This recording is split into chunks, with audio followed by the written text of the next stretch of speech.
Hello, I'm Ryan Permison. In the late 80s and start of the 90s, Walt Disney Studios decided to go in a bit of a different direction with their animated films and began a new era of animation. In this case, it was called the Disney Renaissance era, with films such as The Little Mermaid, The Rescuers Down Under, Beauty and the Beast, which was the first animated feature film ever to be nominated for Best Picture at the Academy Awards. Well, we can only go up from here, right? And with that, 1992 rolled around, and on November 25th, 1992, a magical film known as Aladdin premiered in theaters with a voice cast led by Scott Weinger of Full House fame, Linda Larkin, Jonathan Freeman, and of course, the late great Robin Williams as the voice of the iconic character known as the Genie. Well, tonight we are here to celebrate the 30th anniversary of Aladdin from Walt Disney Pictures, released in 1992. We are happy that you are here with us, but hey, you know how when you pop out of the lamp and you get three wishes? I'll tell you what, you get three wishes, right? So with, so with that being said, we are joined by two very special guests. One of them is actually a first timer here on the Nerd Culture set, first time here for the movie watch along portion of our shows. Please welcome Austin. Austin, how you doing, my man? What's up, Brian? Thanks for having me, man. Appreciate it.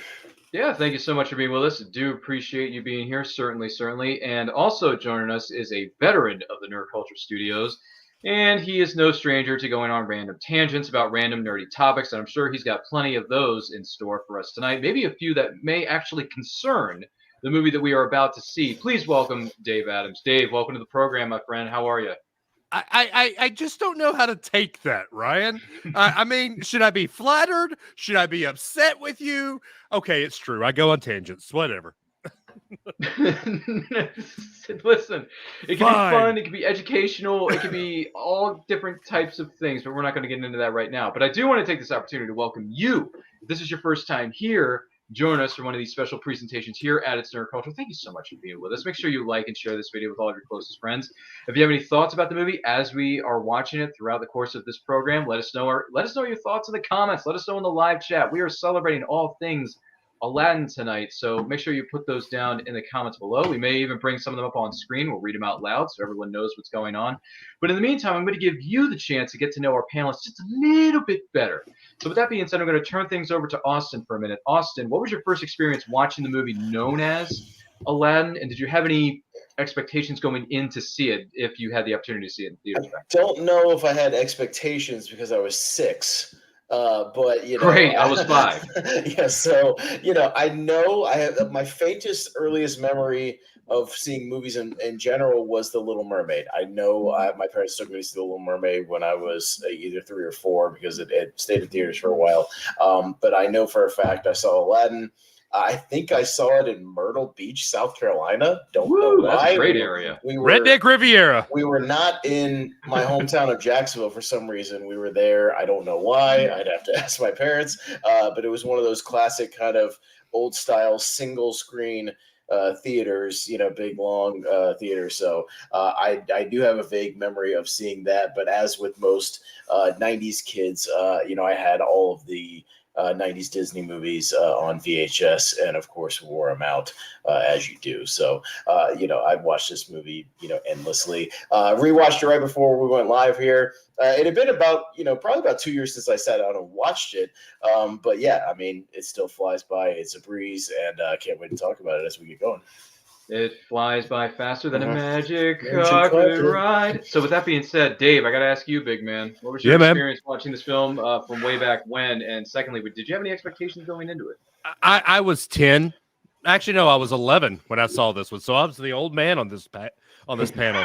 But no, okay, this green screen's got to go. Okay, so no, I didn't have any real expectations going into it, except.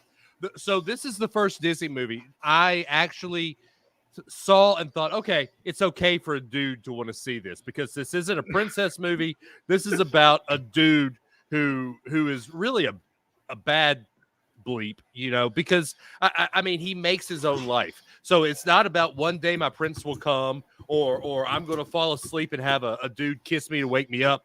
This is, I am a street rat trying to become a better myself. And I was already a huge Robin Williams fan.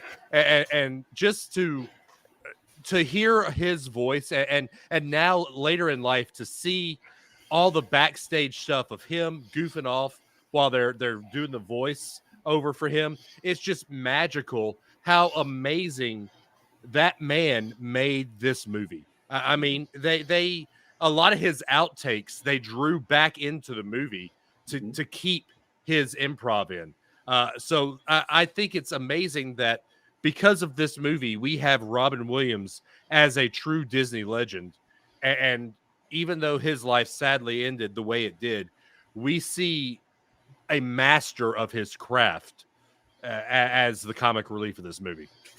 For sure, man. Thanks for sharing that. So for me, this is one of the films a lot of us, and maybe even you who may be watching or listening to this right now, I grew up watching this probably a number of times on VHS.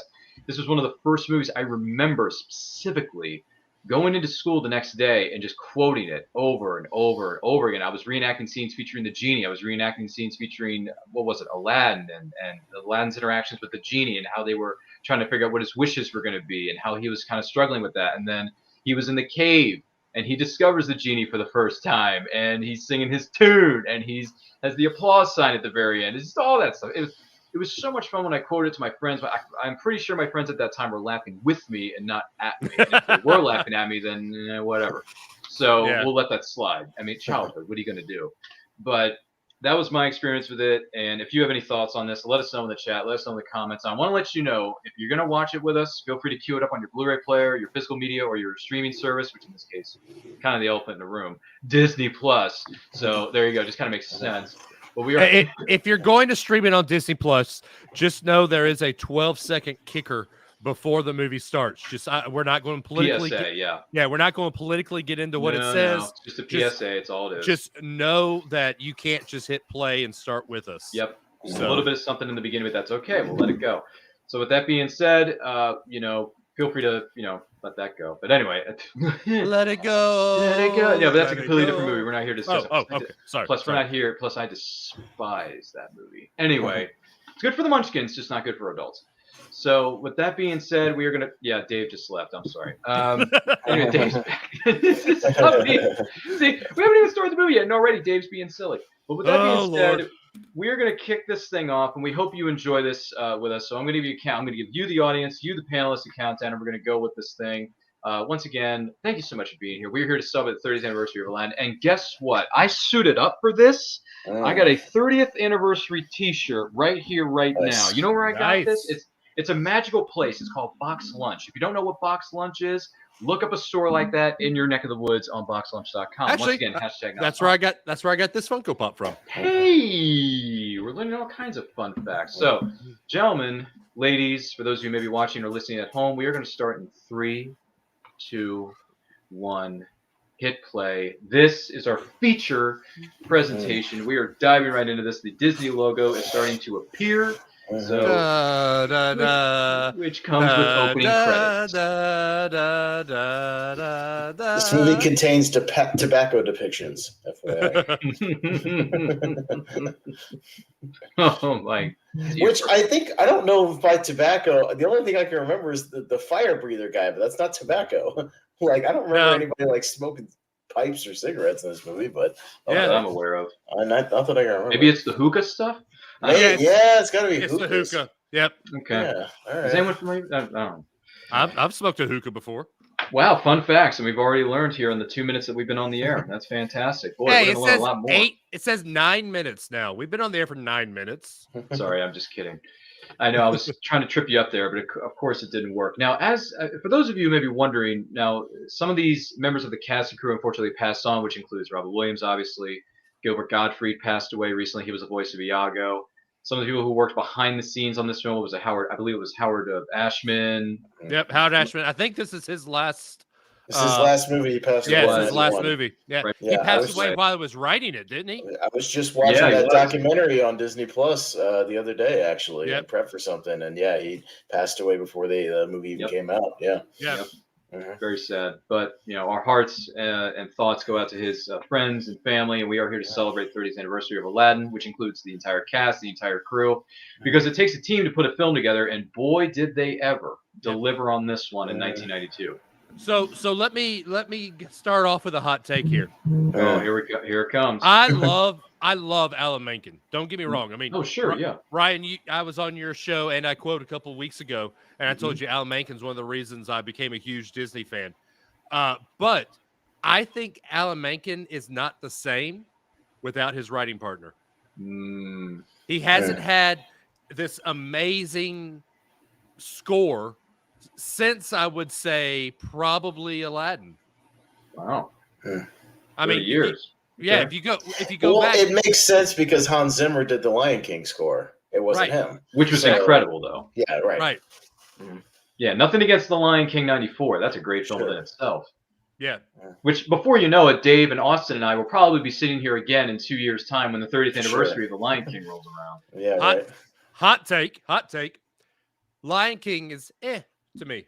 It's good, but it's not top 5 for me. Ooh. Okay, by the way, Dave Mattingly's here with us. He says Aladdin is such a good movie. I couldn't agree with you more, Dave. Yes. I couldn't agree with you more.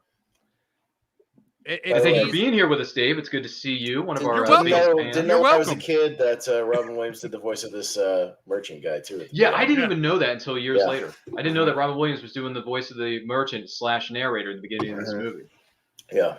Did you know that, Dave? Did you know he was the narrator? I did. That's also why Will Smith did the whole merchant thing at the beginning, too, of his movie. That was one of those other kind of Easter egg callbacks.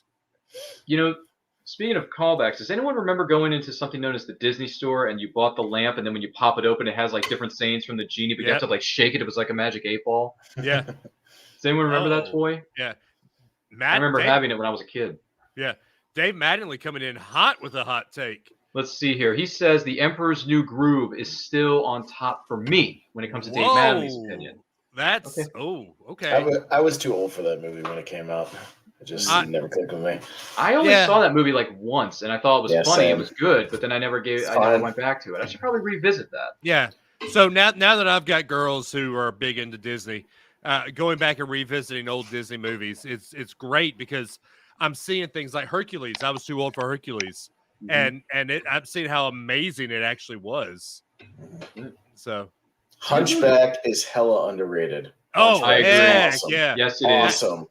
The score for Hunchback alone is epic. The villain is amazing in that movie. Judge Claude Frollo, I remember his name. And the voice actor was Tony Jay. Yeah. He was in Beauty and the Beast for a minute as the silent guy. Yeah. Oh, really? Yeah. The guy who goes, I've come. He was the one who tried to put her father in the. Yeah. Right. Yeah. Well, he did that part, and then they promised him, they're like, "Your voice is so good. I promise we will make you a villain at some point." And then they gave it to him 5 years later. Yeah, 5 years. Hey, it takes time to make those. So just as a follow on to my hot take earlier. Yeah. Alan Menken did Hunchback of Notre Dame soundtrack and score. Great score, but it just doesn't stick out like your Aladdins and your Beauty and the Beast. Beauty and the Beasts, from 1991, no doubt. Oh my gosh, Dave is coming in hot with these takes. He says Austin was too old for New Groove at 19 years younger than me. Say it ain't so. Sorry, I was. Well, it wasn't my jam. Neither was a Goofy movie. Goofy movie's it's fine. It has aged gracefully. It hasn't aged that well, but I'll give it credit for this though. The soundtrack is great. The movie has a story. If we listen to each other. Who does Kazim look like? He looks like somebody, like another character from the thief character that we are seeing on this movie right now. Yeah. Does he? I can't pinpoint. Yeah, he reminds me of somebody. Yeah. How about this? Kazim, we never see him again, and why isn't he down in the because he's cave? the carpet. No, he's not. I think he gets transformed into the carpet. No, I don't agree with that. No, he dies? You think the Cave of Wonders just eats him? Yeah. Because Genie makes a comment about the carpet that he hasn't seen him in a couple of millennia. Right. Oh, so that means it's not Cassim that was transformed into the rug. No. Right. Okay. Amanda Webb, Milan has a great score also. Let's see. Our good friend Amanda Webb chimes in. She says Mulan has a great score also. You know, Amanda, I got to be honest with you. I haven't seen Mulan in a long time. A very long time. I wouldn't say it's great. I would say it's okay. So it's just okay, but it hasn't yeah. aged all that well. Okay, I mean, maybe. Unfortunately, the worst of the Disney Renaissance is Pocahontas. It's just kind of not You very know, good. I'm one of the That few is- people. I'm one of the few people who likes Pocahontas. I like that. that is actually my cousin's favorite movie, a Disney movie ever. I'm like, who hurt you growing up? Who hurt you? One jump ahead of the bread line. Good Lord. Brian Nussbaum chimes in. He says, my two favorite Disney films are Aladdin and The Emperor's New Groove. Wow, we're getting some interesting takes here. Brian loves Emperor's New Groove. He's on our network a lot. So, yeah. Now I've got to chart this out here. Oh, boy. For my top. All right, so... I think, me personally, I go Beauty and the Beast, Little Mermaid, Aladdin, Lion King. Personally. As your top 5? Oh, top 4. And then, actually, what you know what? Five? I slide Rescuers Down Under probably in number 3, actually. I love Rescuers Down Under. Really? Dude, I think that let me tell you something. That movie is way better than the original. Way better. The first one. Way better. Way better. I mean, McLeach. George C. Scott. Hold on a second. Who's McLeach's pet? Joanna? Yeah. Hilarious stuff. Awesome. Hilarious stuff. Mm-hmm. Especially when Joanna steals McLeach's eggs. Yes. Remember that? Oh, yes. In the fridge. Remember that? I'm still thinking. I'm still thinking about this too. This is by the way, for those of you who may be watching or listening, we are celebrating the 30th anniversary of Aladdin. But with all that being said, if you have a top 5 or even a top 10 favorite Disney animated feature films, let us know in the chat. Let us know in the comments. Don't forget to like and share this video with all of your closest friends. They're going to like the way they look after watching or listening to this 30th anniversary celebration of Aladdin. We guarantee it. Dave, what do you got? All right. I've got Aladdin, Beauty and the Beast, Little Mermaid, and here's my hot take. You ready? Number 4, Frozen 2. Ugh. And then at number 5, I'm going to have to go with a classic and go with Sleeping Beauty. Ooh, I have not seen Sleeping Beauty. I've never seen it. It's pretty cool. It's pretty good. I should probably add that to my Disney Plus queue. Yeah. It's just Frozen 2's soundtrack it was made for the adults. Just because it has that one song where Kristoff sings, it sounds like Chicago from the 80s. It's just Peter Cetera it's awesome. So good Lord. By the way, more people are chiming in here. Let's see. This is Tiffany, Raising House and Home YouTube channel. Hi, Tiffany. Good to see you. Mm-hmm. She says, oh, no, I loved Colors of the Wind from Pocahontas. Well, that's a good song and a good movie, too. It's a great song. Amanda, it's a good song in a movie. By the way, Amanda. Right. To me. Well, all right. Well, Amanda says Tarzan has great music as well. That's a fair point. Let's see. Dave Mattingly says, you and me, buddy. Taking on the man. Says Dave Mattingly, yeah. And then Tiffany chimes in. She says, Tarzan had an amazing soundtrack. When it comes to Phil Collins, you can't go wrong. So I think the reason that soundtrack was good was because of Phil Collins and Phil Collins alone. I'm not a huge fan of the Tarzan movie. Really? I know. Yeah. Hot take. I rewatched a lot. Here's a hot take for you, Dave. I've never even seen Tarzan. Never seen it. I would say you're fine. Yeah, you're fine. I still want to sit down and watch it. I've rewatched all the Renaissance movies for a different show, not like a couple months back. A lot of the back half ones did not impress me other than Hunchback. Hunchback was fantastic. Yeah, that's a Excellent. great film. That was the one that blew me away, like on a rewatch. It's a great film. So here's one. Pixar's, how about this for Pixar Renaissance? Brave is very underrated.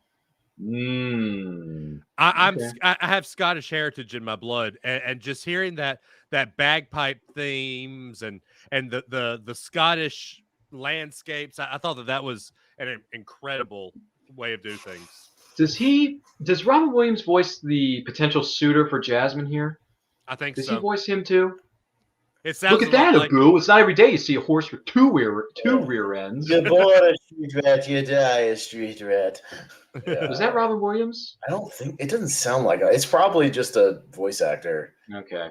If anyone knows who plays Prince Achman in this movie, let us know in the. I didn't know until I never put it together that the guy who Donald Seal, the guy who does the Sultan's voice, was Ernest Saves Christmas Santa Claus. I didn't realize that was the same guy.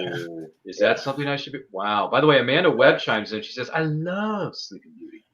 Tiffany says, you have to see Tarzan, Ryan. I believe that's what she's referring to. Tarzan is a great movie, according to Mandy. And then Tiffany chimes in. She says, Scottish heritage here, too. My kids loved Brave and Tangled. Oh, Dave. Tangled. Tangled is easily up there, too. Disney makes very few movie missteps. I think the last couple haven't been amazing. The last one I walked out of the theater saying, oh my gosh, this is great, was Coco. And Coco, we rewatch all over here at my house. Really? Yeah. Okay. I can respect that. By the way, for those of you just joining us, just to give you a quick timestamp, we are at the 12-minute, 25-second mark here in the movie Aladdin, celebrating its 30th birthday. Please feel free to queue up your copy on a physical media or a streaming service should you choose to watch it along with us. Please do. And by all means, leave any and all your thoughts about Aladdin, maybe some of the stuff that came after Aladdin, the direct-to-video sequels, the video games, the animated series. Let us know your thoughts in the chat. Answer a question. Prince Ahmed, Corey Burton, who I know off the top of my head as the voice of Brainiac in the Superman animated series. Yep. Ooh, dude, by the way, Superman animated series, that was a good show. Yes.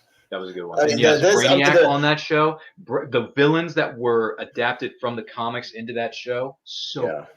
All right. Here is my Dave nerd fact of the moment. Ready? First one of the show. Mm-hmm. Jasmine is the only Disney princess to not get her own song in her movie. Ooh. Well, also, Aladdin does not have a villain song. Nope. You're right. Doesn't have a villain song? No. They have one. I thought when he ties up Prince Ali towards the middle of the movie, and he like throws him into the Arctic. It's like a reprise, but he had a song called "Humiliate the Boy" that was cut. Yeah, it's not in the movie. It took the live action movie to finally give Jasmine her first big screen song. I was not aware of that. Yep. Because the song that he does, where he's just going, "It's Prince," it's just a reprise of the earlier song. Yeah. He does twist the lyrics. A tad, but it's only about three verses, and it's not a full song. He doesn't have his own villain song. Tiffany says, "Aw." I wonder what she's referring to. Tiffany, be a little more specific with your awes. Probably the Jasmine thing. Brian chimes in. He says, "Fun fact: Jonathan Freeman, the voice of Jafar, also played him on the Broadway version show of Aladdin." Yep. I think he's the only actor to have played him in the movies, the video games, and the Broadway show. I think Jonathan Freeman's the only actor to ever do that. Yeah. Here's another fun fact. I'm taking my girls to see the Aladdin screenplay Broadway show when it comes to Huntsville in March. Nice. That is hashtag good parenting, ladies and gentlemen. Yes. It's great parenting. Congratulations. I hope you and your loved ones enjoy the show. Please let me know how it is when you come back. Oh, we will. We will. Please do. Are you going to take a few pictures while you're out there? Well, no, it's not good etiquette to take pictures in the theater. You're probably gonna, Yeah. Snap. You might snap a few. I don't know. Yeah. Maybe get your daughter's reactions after the show. Be like, "Did you like the show, girls?" And they'd be like, "You'd be like, take us back. We want to go again." Yeah. Well, yeah, we're that. It's gonna be all that. No, Amanda likes my shirt. We were. Thank you, Amanda. Yeah, we were. So we're actually going to the Aladdin show the first week of March. And then we're doing a week in Disney like the next week. So are you serious? Yeah. Dude, you are just going full bore into this thing, man. Oh, well, I mean, you know how much we go to Disney, so. Yeah, you go there like what, 20 times a year? Only 3 or 4. Sounds more like 20 with the way you've been posting on your Facebook page every time I see it.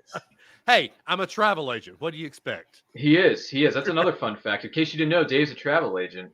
And by the way, Tiffany chimes in. She says, Jasmine not having her own song? Aw. Yeah. Mandy says, off subject, Austin, I am loving your All That t-shirt from the 1990s.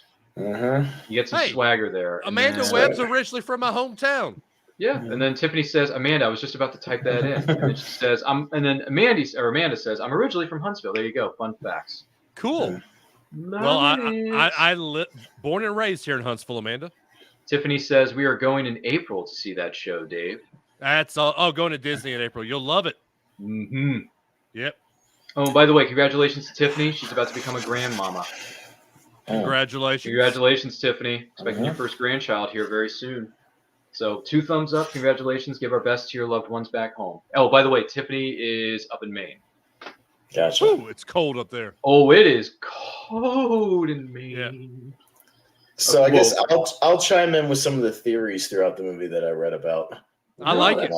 I'll go with the first one that I think relates to kind of we've been seeing Jafar a little bit canoodling with the Sultan, is that he's kind of the actual hero of the movie.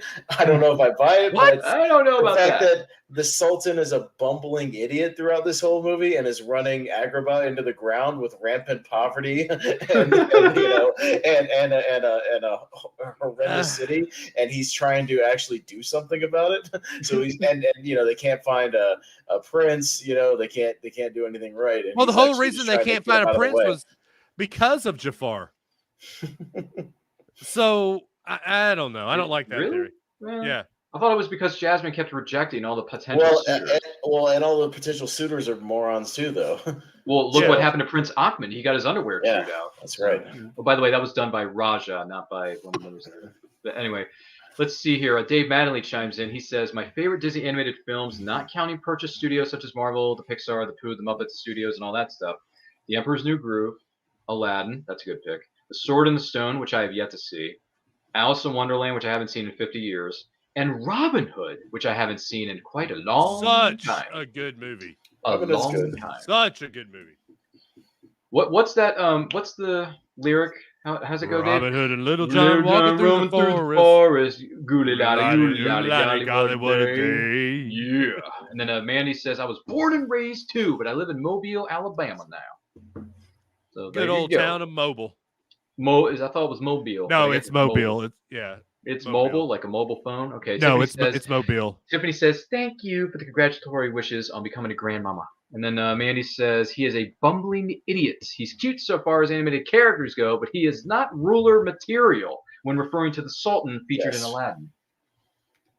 He's a fool. Do you know what the penalty is for stealing? Yeah. By the way, master voice actor here, Jim Cummings. Yes. Jim Cummings is a beast. He has voiced how many characters? Probably 3 billion. Well, and we should say the man who has more credits than anybody ever, Frank Welker, as a Pooh.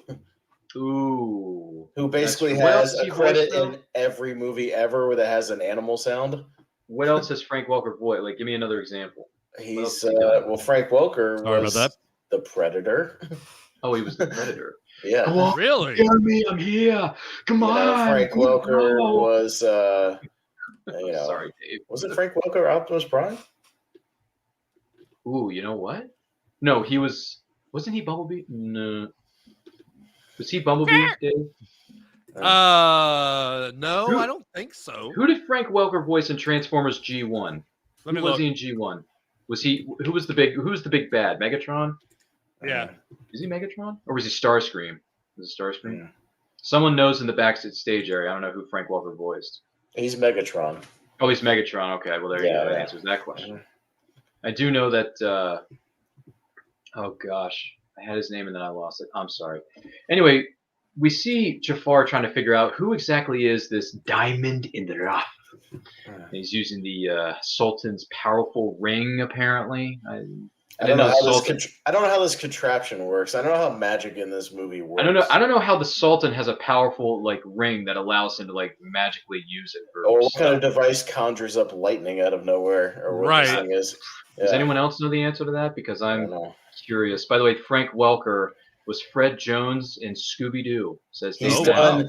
Go look up his IMDb. He has 1,000 credits. I mean, he has more than anybody on the planet. Basically, if you've ever heard any kind of animal noises in any movie, it's Frank Welker. That was okay. Well, Frank Welker, our hats off to you. Yes, he's the man. Let's see here. Mandy says, you would think with how friendly and happy-go-lucky as the Sultan character is, he wouldn't have such a harsh penalty for stealing.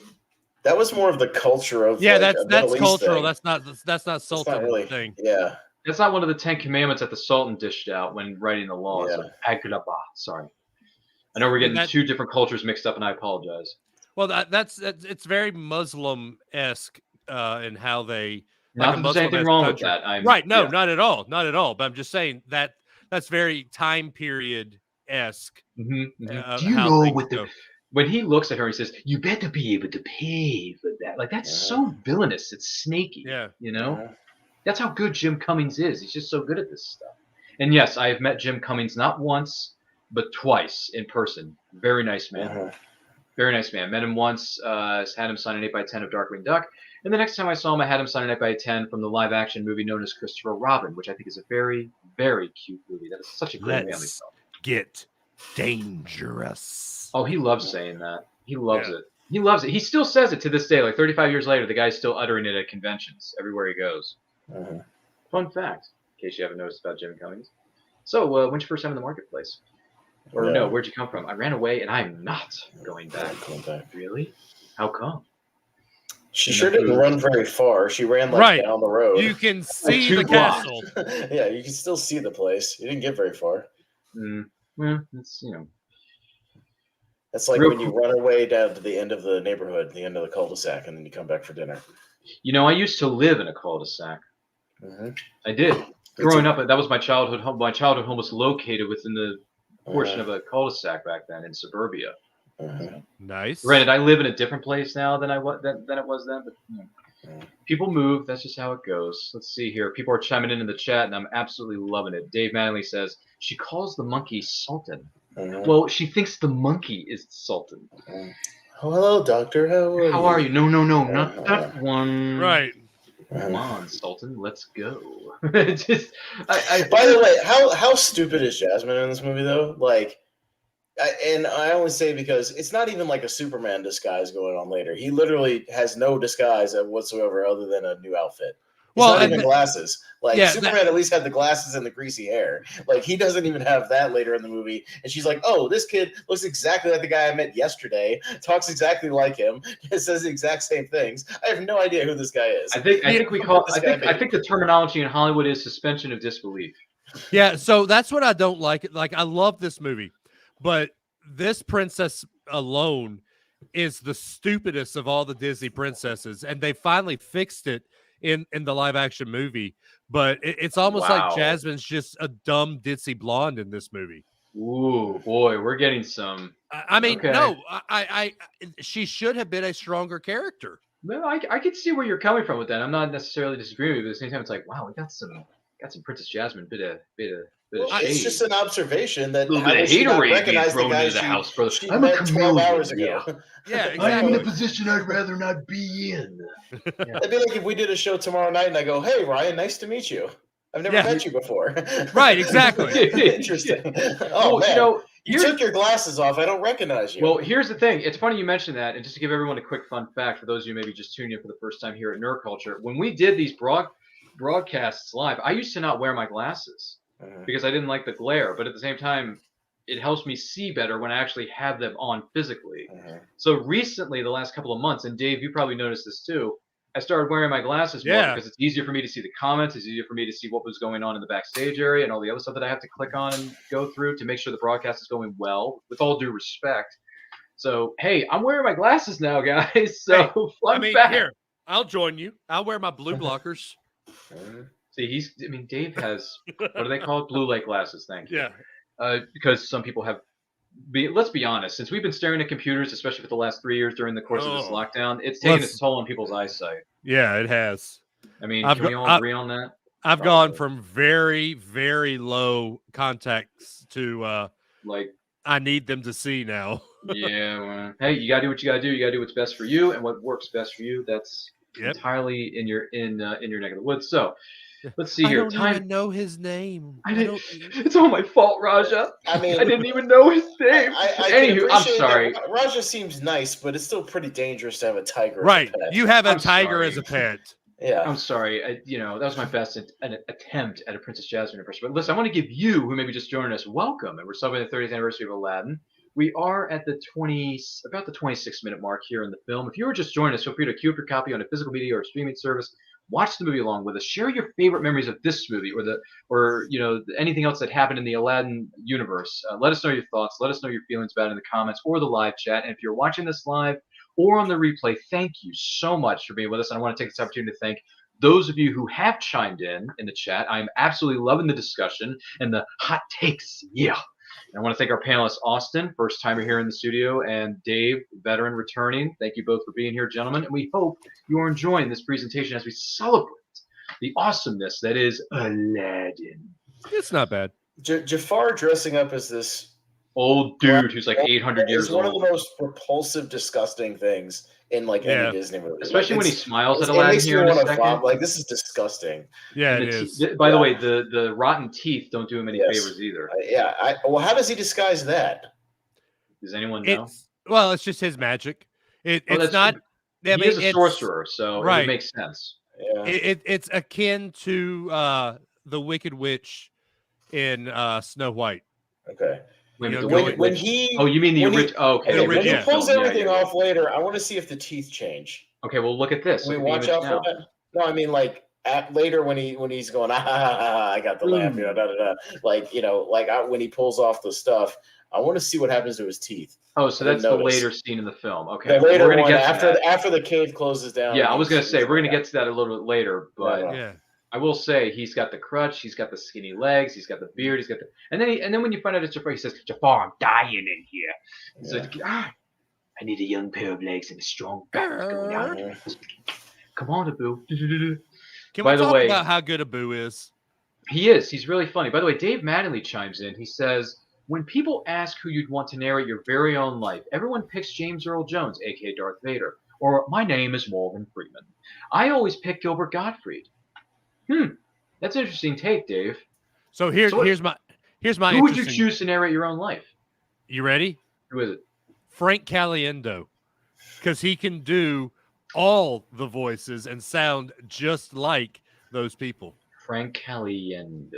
If you've never seen him, you need to. I don't know who this individual is, Dave. You're going to have to send me some links in the back channel. Yeah, he is an incredible impressionist. What about you, Austin? Who would you choose to narrate your very own life? Tobin Bell, Jigsaw. Oh boy, I watched the first Jigsaw and I couldn't sleep for a week, so no more Saw movies for me. Even though, how many of those have been made now? Like 20 of them? There's 9 currently. Yeah. They're making a 10th one. Oh, they are making a 10th one? Is Chris Rock coming back? No, it's going to be Saw 10 with the return of Tobin Bell again. Great, so he's not dead, even though he's been dead for 5 movies. He's been dead since the 3rd movie. But yes. Oh, the 3rd movie, thank you. By the way, Mandy chimes in. She says, being able to see rocks, I would be blind without my own glasses. Fair point, Mandy, fair point. That's why I'm wearing these, which helps me see the chat and everything else that I need to take care of in the studio. So thanks for noticing. As far as who I would choose to narrate my life, Patrick Stewart. That's who I go with. Yeah. Not bad. I love Patrick Stewart. He's a great man, great actor. If you summon the genie, can you wish for the treasure in the Cave of Forbidden Wonders? That's a good question. I mean, what is the guy? Well, the Master of the Cave of Wonders says you've touched the forbidden treasure, but now you will never. Right, but if you summon the genie, can you wish for that treasure? Does anyone know the answer to that? Let us know in the chat. I'd be curious to hear your thoughts. That's a good theory, though. Yeah. Or it's a good question, rather. By the way, the Prophet's trying to mess with Abu. Ryan, YouTube to Frank Caliendo is in our private chat. Oh, okay, thanks. I will take care of that. Let me see if I can see it here. Okay, all right. Let me click on it, and I need to. Let me see if I'm doing this right. Silly. No, it's a discussion if carpet was a person at one point, though. Thank you. Mm-hmm. Was he somebody that got cursed by something and became a carpet? Like one of those ancient curse thing, Yeah. He's cursed to be a carpet because he acts like a person. He acts like a person or a dog? More like I'd say a dog. I'd say more like a dog, Dave. I'm going to go with you on that. By the way, Mandy says Patrick Stewart is a great choice. Why, thank you. Thank you so much. Appreciate your support in that. Oh, and Mandy, make it so. He's smarter than a dog, though. Is he? He's smarter than a dog. He is. Because he's ducking and dodging rocks later, trying to get out of the cave. He's like in the little scenarios that pop up here and there. He's like chilling with Genie at the little table. Like he's way smarter than a dog. I would probably maybe I will change my answer to that one. I got to think about it. Maybe he was the previous diamond in the rough and he touched the forbidden treasure. Well, then why is Abu not turned into? Because they got out in time. Or they get out eventually. Maybe if you stay in there longer, maybe if you die in the cave, you become an artifact in the cave. So if you were Abu, would you go for the giant red diamond or would you go for the gold coins? I would not go for any of them because I don't want to get stuck. Well, hypothetically, if you weren't okay, well, let's say the Cave of Wonders was a nice person and not going to kill you for touching something. Would you rather go for the coins or for the giant jewelry? I don't think anybody in Agrabah has the money to pay for that diamond. Yeah. I mean, but what would you go with? Like hypothetically, if the Cave of Wonders didn't collapse on you, what would you take? I think gold coins would get you a lot further in Agrabah, personally. Yeah. I go with that too. I mean, what did Aladdin say? The moment he walks in, he's like, just a handful of this stuff would make me richer than the sultan. Right. It's true. Because it would. I mean, I'm trying to think. No. There was never a ride featuring Aladdin at the Disney theme parks, was there? There is one still, but it's just one of those stupid little Dumbo. It just goes around and around, and you're riding in the magic carpet that goes up and down. Have you been on that ride? Oh yeah, many times. I figured as much.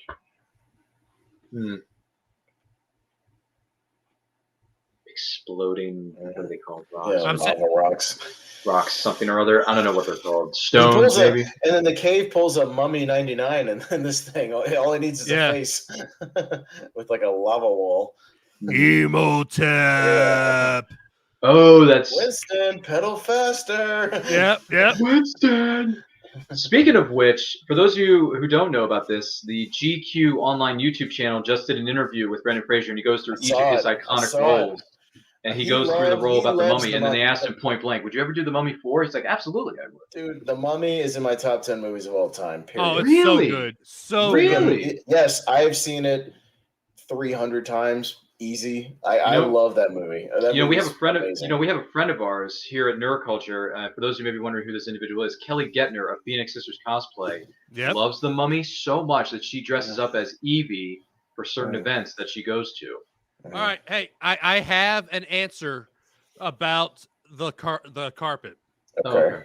Carpet was created 1,000 years ago by the legendary sorcerer and carpet weaver Kiria, who created 100 magic carpets, each with their own unique patterns and colors. On the day of his death, he commanded his creation to spread themselves throughout the world and find masters worthy to them to serve. Carpet and his siblings went through their own separate ways, with Carpet becoming a resident of the Cave of Wonders to await the day for a kind-hearted master worthy of entering the cave to arrive. Will you be my master? So, my name is Doug. I love you. I mean, hello, my name is Bruce. He's about to take the thing off. I want to watch. When he takes his stuff, I want to see what happens to his teeth. Disguise, yeah. Yeah, he's about to pull it off. I want to see if the teeth change. Oh, it does. Okay, so is that some sorcery shit right there? Yeah, it is. Okay, okay. He's like, wait, hi, what is it? No. I've never noticed that. He rips off the beard and it takes out the teeth. Yeah. Wow. Interesting. Yeah. Okay. By the way, Dave Mattingly says, going back to Brendan Fraser's career, he loves the Mummy part, which is the Mummy Returns. I've heard that. I don't understand that one. I like Mummy too, but I don't get. The first one was vastly superior. It is good, but there are certain movies that the second one, the sequel, is better than the first. Mm-hmm. The biggest one. Are you saying that about the Mummy Returns? It's hard for me to say that because they're both great movies in their own right. Mm-hmm. I would almost lean Dave's way on this one. He likes Mummy. You like the Mummy Returns rather than the Mummy. Okay, that's fair. That two-faced son of a jackal. That was basically Aladdin's way of cursing without actually cursing in front of a camera. Yeah, even Aladdin censors himself in his own movie. He censors himself because he was like, that two-faced son of a jackal. This looks like some kind of beat-up little piece of junk. I think there's something written here, but it's hard to make out. Here we go. Here we go. The most iconic moments are about to appear here on screen in celebration of Aladdin's 30th anniversary of 1992. 10,000 years. Oi! 10,000 years. We give you such a crick in the neck. Hang on a second. And then he's literally hanging on. Yeah. Wow. Does it feel good to be out of there? Oh, nice to be back, ladies and gentlemen. Hi, where are you from? What's your name? Dave Adams. Dave. Hello, Dave. Nice to have you on the show. Can we call you Day or maybe just V? Maybe Dan. Lottie. Lottie, here, boy. So he creates like 49 separate characters or versions of the genie, right? Something like Yeah. that. Which is Yeah. crazy. Which is nuts. And it was all just from his improving. They had to animate Good it like was. This 49 was he all was. improv. Yeah. Give some Casal. So every time he does a voice and they do a new one, they had to animate a new version of the genie. Yeah, all the impressions, all the little characters. That was a lot of work for the Disney animators back then. Yeah. So if you're a fan of the Robin Williams Genie, yes, you need to follow Dylan White on TikTok. He played the genie at the Hyperion in Disneyland. Oh, and he shows. He says Disney Genie story time, and talks about all of his improv he put into the story, the show there at Disneyland, and it's hilarious. He does a very close to Robin Williams Genie. So Three wishes. Sorry, I'm getting into Groucho. Yeah. Quick Groucho. Yep. Which the kids will definitely get. Yeah, no one. But you know, it's funny though, because years and years ago, I finally watched a Marx Brothers movie. I think it was called Animal Crackers, maybe. Yes. Yeah. And that was my introduction to the Marx Brothers. And I thought to myself, by the way, you're in luck because up your sleeve you got a brand of magic never fails. Wow, somebody knows their music very much. In so. the corner now, so maybe ammunition in your camp. Punch, possess, Yahoo, and how. Dude, you gotta do is rub that name. Come on, Austin. And I'll say, Mr. Aladdin. It's my fourth favorite. I know Mary Poppins more. Shut it down. You never had a friend like me. Does anyone else know the lyrics of this song? Let us know in the chat. I'm your I'm more of a Beauty and the Beast guy again. So, yeah, overall. The Beauty and the Beast what now? Beauty and the Beast guy. Oh, okay, so when we do unfortunately, the 30th anniversary of this. Yes. You missed it, Ryan. What are you doing? I know. You know what? I thought about that. I was like, man, I missed a golden opportunity here. I did. Now I got to wait 5 more years before I can do it again. Mm-hmm.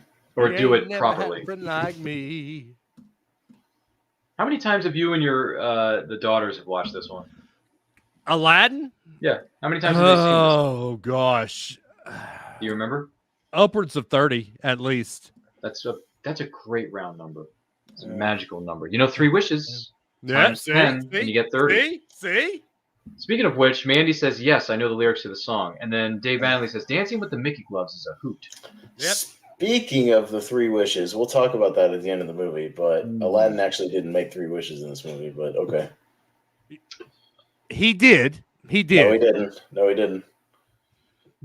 He says, Genie, I wish you to make me a prince. And then Genie granted his second one because he couldn't say it verbally, because he had to rescue him from the water. And then the third one He didn't say nothing. He didn't consent to that wish. But he still made it, though. He did. How could he make it? How could he make a wish when he's unconscious? Do you want to take the Genie doesn't have an defense attorney position on that, Dave? Yeah.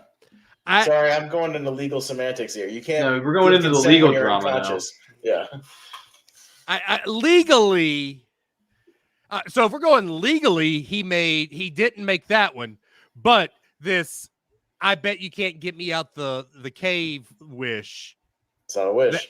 It's not a wish, though. He actually got him out. I didn't actually wish to get out of the cave. You did that on reverse psychology. Yeah, he didn't. It's reverse psychology, which was brilliant on Aladdin's part, by the way. It was. Almost. There were a couple of provisos, quid pro quos. Like rule number 1, Dave. Although one of the other theories is that Genie is manipulating everything in the movie, and he actually grants the first wish, but not till the end of the movie. Because it takes the only way he can actually become a prince is by marrying Jasmine. Well, because that's true. If he would become a prince, he would have to change bloodlines. He would have to create a kingdom. He would have to do something or other to actually make him a bloodline prince. The only way for him to do that is to marry Jasmine, and thus that's why we see throughout the movie he's always like on his shoulder, like egging him on, like trying to like push things in a certain direction. So you know, he's trying to make the wish happen, but he can't change or can't do something that's significant, I guess. By the way, this is a scene that I quoted to my friends a lot growing up back in elementary school. Excuse me, are you looking at me? Did you rub my lamp? Did you wake me up? Did you bring me here? That whole set, I quoted every time I went to school. Every time I get on an airplane, I quote this one. Yeah. In case of emergency, exit here. Anywhere, put your hands and arms on the carpet. Another side note about the rules. Yes. Another side note about the rules. he says specifically that I can't raise people back from the dead. I don't like doing it. It's messy, which means he did it at one point. That's true. So he has the power. He just doesn't like doing it because it's messy. Because maybe it's like Pet Cemetery. He raises somebody from the dead and they become like crazy zombie person or something. Or the Lazarus Pit from Green Arrow. Yeah. Right. Or Arrow, as the TV series was called. But it has unintended consequences if you do that. Right. Like a monkey's paw situation. Which I've heard. Yeah, I've heard about the what is it called? The Arrow. The pit, yeah. So I don't buy that there are really any rules other than you can't wish for more wishes. And Ixnay on the wishing for more because if he's got all this infinite power, he can do the free will thing too. He can change people's minds about things. Dave Mattingly is chiming in hot. He says, "And then Genie, I wish you were free." And then, boy, do I feel sheepish. Mm-hmm. And then Dave says, "Or dead people just stink." Maybe that's why he doesn't bring people back from the dead. He says it's messy. It's definitely messy, I'm sure. They had a pretty picture. They're doing it. Other than that, Dave, you got it. Anyway, I can't help it. I love quoting this movie so much. I love it. Absolutely love it. Wait a minute. What if you were the chump husband? What? Mm-hmm. Marry the shrew. The idea has merit. Mm-hmm. Let's see here. Dave says, you can't just wish for more wishes, but can you wish for more genies, though? Huh. Does anyone else have a thought on that in the chat? I'd be curious. I don't see how a genie would have a power to conjure another genie, though. Or communicate. He wouldn't be the master though, because he wouldn't have been conjured by the person. Because you have to summon the genie. A genie can't summon a genie and then get more wishes. How is there like an island with water in the middle of the desert? It's an oasis, sir. Oasis, bro. Okay. Goodbye. Yeah, thank you. Goodbye. It's like in Mummy 2. There's an oasis. There's an oasis. Yeah, you're right. Which Wait a reminds second. me. Wait. When did Miss Doubtfire come out? 93. Okay. I just rewound it 10 seconds. How about that, Mr. Doubting Mustafa? So it's almost Doubtfire. Ish, maybe? Yeah. Well, I feel sheepish. All right, you bad boy, but no more Phoebe. Sorry, I can't help it. I like quoting this movie just as much as anyone else. By the way, yeah. So just to let you know, we are celebrating the 30th anniversary of a film known as Aladdin. We are at the 44-minute mark here in the film. If you were just joining us, feel free to queue up your copy on a physical media or a streaming service. Watch the movie along with us. If you have any thoughts about it, whether it's this movie, whether it's direct-to-video sequels, video games, the animated series, etc., let us know in the comments. Let us know in the chat. And don't forget to like and share this video with all 300 of your closest friends. They're going to like the way they look after watching or listening and celebrating the greatness that is Aladdin's 30th anniversary. We guarantee it. What do you need? What do you need? What do you need, Dave? What do you need? Because Dave just vanished. What do you need? What do you need? Such a treasure beyond the greatest and all the treasures and all. But who am I talking about? Let's get real. You're going to get copyright just from you quoting the movie the whole time. Oh, sorry. Yeah, I probably shouldn't do that. Sorry. You're right. I'm sorry. No, I think it's more about singing the songs. You can't do You're right, but I shouldn't be quoting it as much. I apologize. But that's all good. I think we're going to be fine. I don't think we're going to get stricken with Austin. Yeah. I don't think we're going to get stricken with a red bar, though. So we should be fine. But anyway, let's see. What was I thinking of here? What was I thinking of? I had a thought about something. You know what? I'm going to think about that. It'll come back to me at some point. Oh, yes. There's this. Yeah. She's smart. I think he can. And ethically, he doesn't support He chooses that. not to. Yeah, I think he just chooses not to. I think he absolutely has the power to control people's will. He absolutely does. Okay. That's fair. I mean, if anyone else has thoughts, say limo. Anyway. Carpet was drinking wine there. Welcome back, Dave. We missed you. Thank you. Sorry, I had to do a little bio break. No worries. Chicken a la king. Ow! Hey, there's a cameo by Sebastian. Yeah. And Hercules. And Hercules. Et tu brute. Aha! To make a prince. All right. Whoa. That was Arsenio. Just in about 45 minutes when the movie's over. I know, we're halfway through already. This thing's going by fast, isn't it? Yeah. Now, there's a key thing in here too. Like, When does this movie take place? Is it post-apocalyptic or is it Yes. in the past? I think it's Because in he the says past. this is so 3rd century. So it's beyond that. So does this mean it's set in the Is it set in the past or? But then he says 10,000 years. So is this movie how long set he's been in there? So is it set, in the very distant future or the really far past? I think it's the really far past. Yeah, I would venture to say the same here. And by the way, Dave Mattingly chimes in. He says the genie transcends time and space. Okay, that's fair, Dave. If you want to mention that. Interesting thoughts. Abu! Here he is.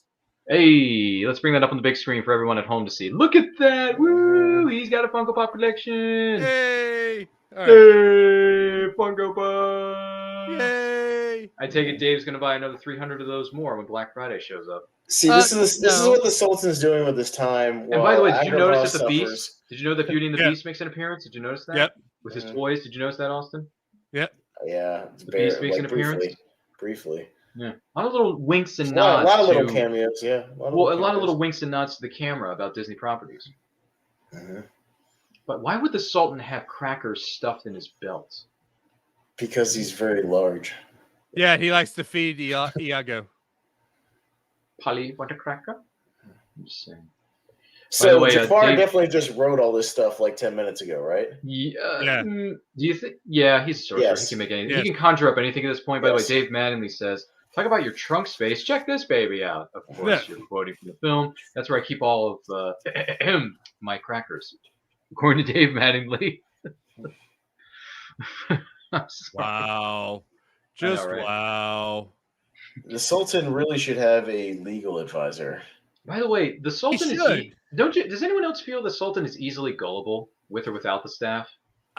Yes, but that also just goes to prove that he just isn't as good a ruler as he should be. The force is very strong on the weak-minded.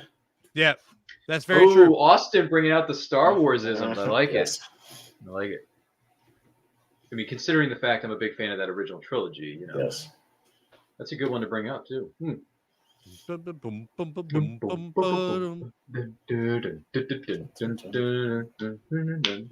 like the references to like the Today Show like parade. Yeah. By the way, if I have my things. own if I have my own talk show on a giant stage, this would be my entrance. I'm serious. I would have a bunch of people just singing me in. That's great. Wouldn't it be?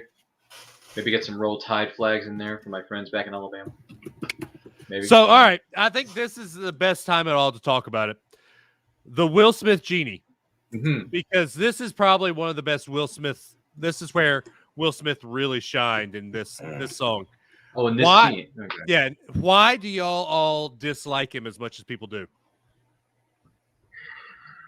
I just thought the movie was boring. I turned it off after an hour. See, I thought it was great. I thought it was actually great casting. The movie was the soundtrack was awesome. We finally get a Jasmine ballad, which was amazing. Naomi Scott knocked it out of the park.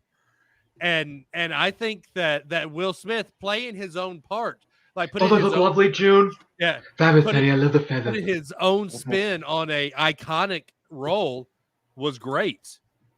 Okay. So, fair. With all due respect, Dave, to answer your question, as soon as they announced that they were remaking Aladdin and the trailers came out, the movie came out, the press rounds were made respectively by the cast and crew, I said to myself, hashtag never going to happen. So I just didn't see the movie because for me personally, there's only one Aladdin, and that's the 92 version. it's fair, but I think the soundtrack for I hate to say it, for 2019 was probably a little bit better than this one. Hot take. Okay. I just think a lot of these movies have been really unnecessary. I mean, honestly, they really are. You keep remaking the same film over and over again. It's like, how many times are you going to remake? How necessary was that Lion King remake? Here's the thing. I had confidence because of Jon Favreau's name being attached to it because I loved what he did with the remake of Jungle Book, with all due respect. But as soon as Lion King came out and I saw the opening weekend, that movie is so lifeless. It's so lifeless. The fact that they said, okay, here we go. It's going to be a live action Lion King.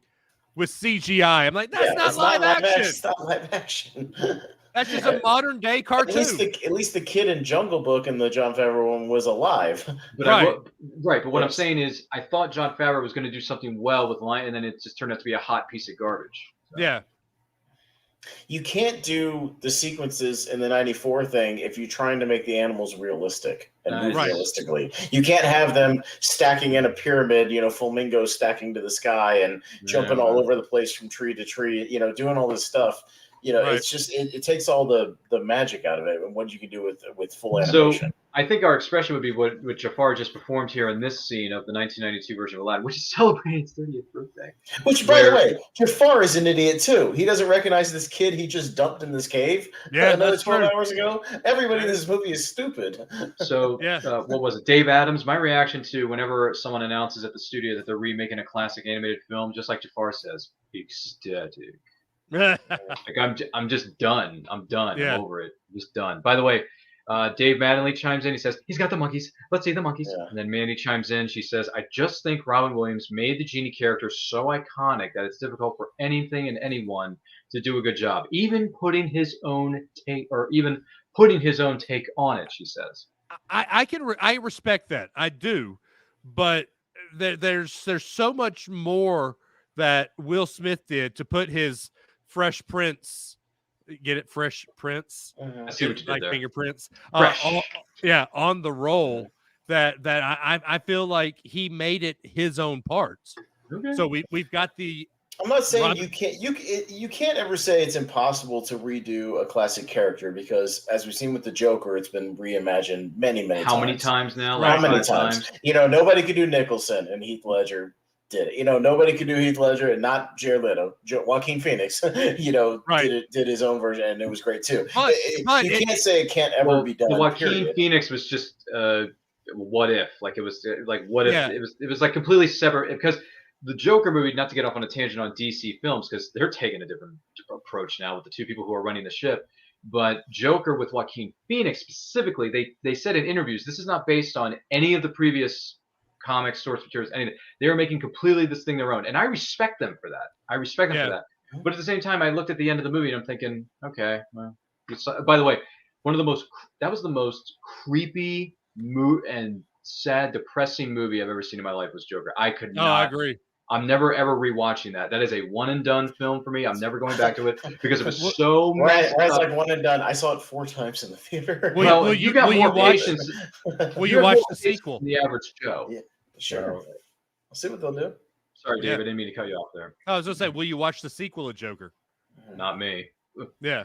It's too much, dude. It's too much because literally it's just going to be him running around burning things. I don't want to see that. Well, I mean, it's going to be Joker. I mean, yeah, but I don't want to see Joker. I don't want to see it. Like, I mean, I don't know. It's the Killing Joke. You don't want to see the Killing Joke? I mean, that's basically what they're going to make. Wait a minute, Batman's going to be. Is he going to be in it? I don't know, but it's that style of Joker.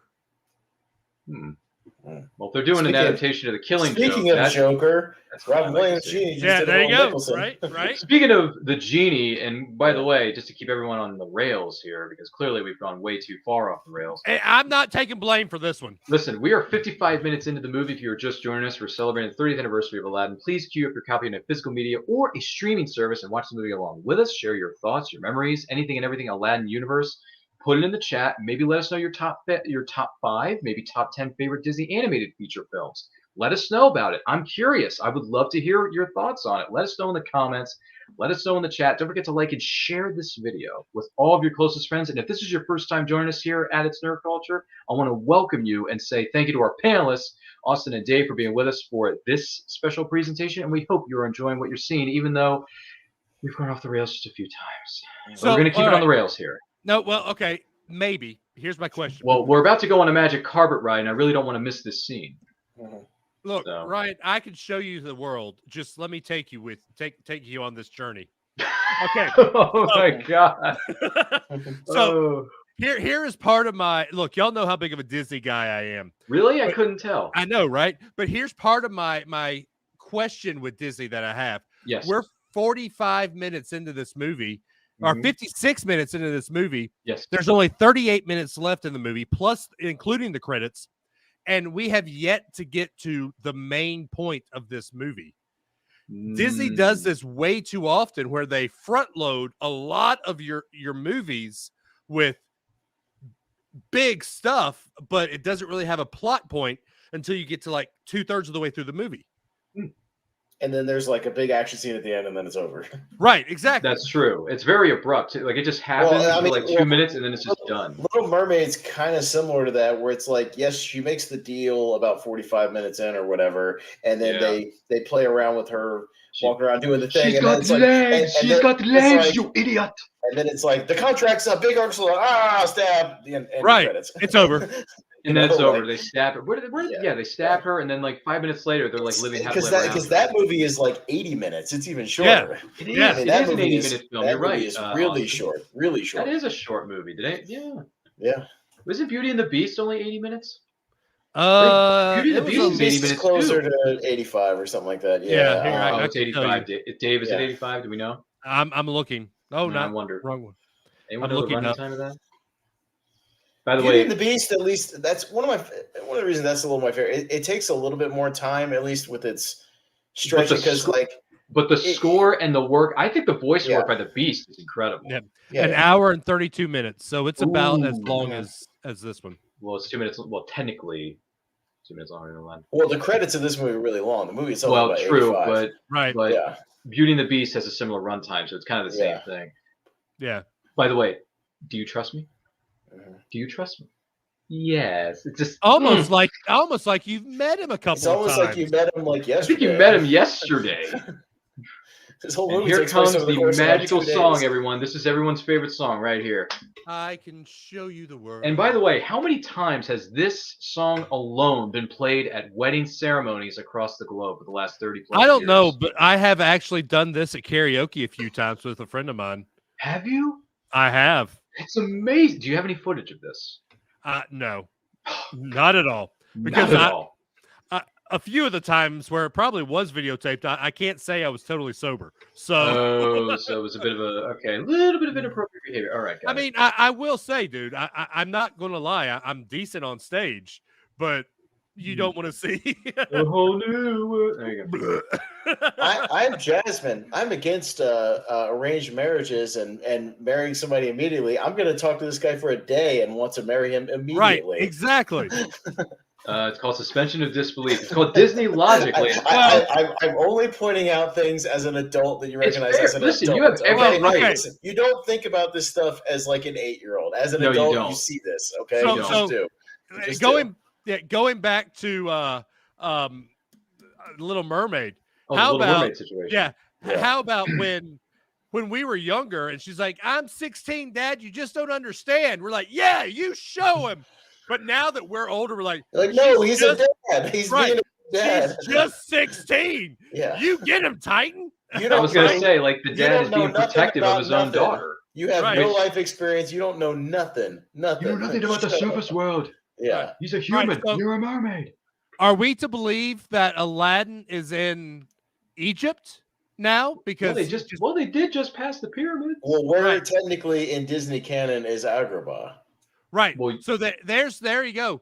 And now there's Greece. Wait a minute, isn't that Greece where Hercules is from? Yeah. Carpet must have like supersonic going through the world, so you get supersonic abilities that we're not seeing because he's covering thousands of miles here. This movie, like this song, shows you time frame of this movie though.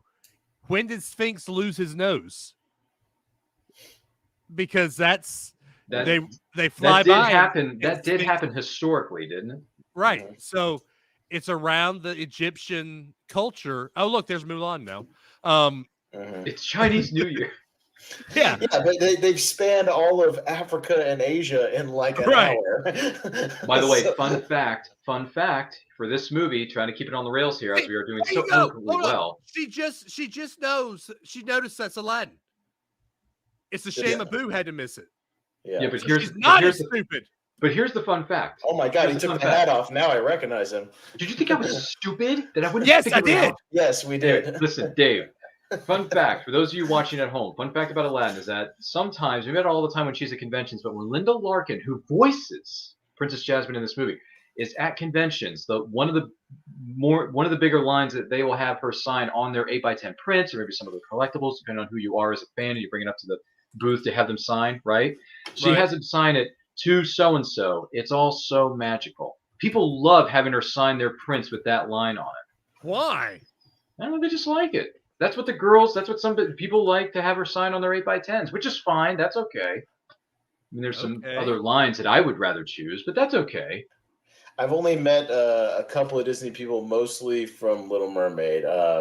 So you've met Spider-Man, Christopher Daniel Barnes. Yes, which is what I mentioned to him because I was like, "No, you're the '90s Spider-Man. You're not Spider-Man, dude. You're not the Prince. You're Spider-Man." Right. Yeah. By the way, how did he respond to that when you said that to him? No, that's what because I got an 8x10 of Spider-Man on his table, not of Little Mermaid. Oh. Where did you have him sign on the print though? My spider sense is going crazy. Okay, yeah, that was a line from was that like one of the first episodes? Yeah. So and then I met Pat Carroll before she died, who was Ursula. Ooh. Yeah. Oh, you met Pat Carroll. Yes. Oh man. And I went to her. She had a Q&A panel where she did something amazing, and you can find footage of it online, where she did one of the Haunted Mansion monologues as Ursula, and it was amazing. Oh, I need to look that up tonight. You will not be disappointed. Where can we find it? Do you know where it is? Just look at Pat Carroll Haunted Mansion. All right, write that down, Dave. It's her doing it on stage. She's just reading it, and she's mixing in her little laughs. Oh my gosh, it's really great. It's Dave, fantastic. you and I, we got to watch this tonight, man. You have to. You will not be disappointed. Down. All right. Pat Carroll, Haunted Mansion. All right, Dave, if you find the link, send it to me in the chat. So speaking of Jodie Benson, Disney does that Disney Princess Theater or Disney Princess Tour, where it's just 4 Broadway stars who tour as Disney princesses. Well, 2 nights ago, it was the celebration of the Little Mermaid coming out, the 32nd anniversary or something like that. 33rd, actually. 33rd, and it was in Jodie Benson's hometown. Ooh. And so they started singing Little Mermaid. And Jodie Benson walks out on stage and sings a whole new, or sings, look at this stuff, isn't it neat? When you think that one. So it was awesome. Like there's video, the crowd's just crying because she walks on stage. Okay, wait. He's about to not consent to. All right, yeah, hold on. He rubs the lamp. Yeah, rub the bath. He just touches it. He's clearly unconscious here. He's got a rubber ducky. Snap out of it. He's not. He doesn't even open his eyes. Come on, Aladdin. He's definitely not hearing him underwater. It would be. I don't think he can hear him. Can he hear him though? He's out. I'll take that as a yes. I'll take that as a yes. Now, here, the only thing you could possibly make is in my CPR class, there is such thing as implied consent if you are in a deadly situation. Oh, my God. Now, implied consent is if you are unconscious and I have to save your life with CPR and touch you, on your body. It's implied consent because I'm trying to save your life. That's the only argument you can make here. But it does not argue that he made a wish, only that legally, I would say, legally, I would say that is that's a wish then. I think you could have a movie debate show about that. We could. Honestly, I'm seeing a bit of a pattern here between you two, and maybe you should just take this outside of the bar and then we'll discuss this a little bit later. It's not a fight. It's not a fight. We're just talking legal issues. No, it's okay. It's a spirited. It's a semantic argument. It's a spirited debate or argument, however you want to phrase it. Consent is a big issue in our culture right now. Okay, it is. I'm just saying. So let I'm me not ask arguing you, that. and we're about to get to the point. Aladdin hadn't used his 3 wishes, correct? At this point, he has. At this point, he has not. At this point, I would only argue he's still used 1, but he's used 2. Yeah. So, by the way, just admit it, Jafar. You tried to have me killed. So, how would Jafar take over ownership of the lamp if Aladdin still had his wishes? Because he made the genie obey him. How? He's just very good at persuasion. The point is then, why couldn't Jasmine rub the lamp and make wishes on her own as well, and overrule some of this stuff or whatever? Right. Or Aladdin could have saved the day with his 3rd. Jasmine rubs the lamp, becomes the master of the genie, wishes him free. Everybody goes home happy. Right. Exactly. I mean, it's not like it's over. He's still there. The lamp is still there. I feel like there's a giant issue of a comic book called "What If." Aladdin version, featuring written excerpts by Dave Adams and Austin Howell. Yeah. So, So there actually there's a good book series about that where they just changed one small little tweak of a Disney movie and do a what if this had happened. Like the Little Mermaid one was what if Ursula, or what if Eric had married Vanessa and the Little Mermaid wasn't there in time. Oh, like female Ursula in human form or whatever. Right, exactly. I'm trying to find it. That means he would have gotten catfished. Yeah, exactly. Ooh, Austin. Well, am I wrong? No, probably not. But I do want to acknowledge our good friends over here in the chat. Dave Manley says reimagining classic characters. I mean, just look what happened with the Mummy that we were just talking about with Brendan Fraser. I mean, yeah, that was a reimagining.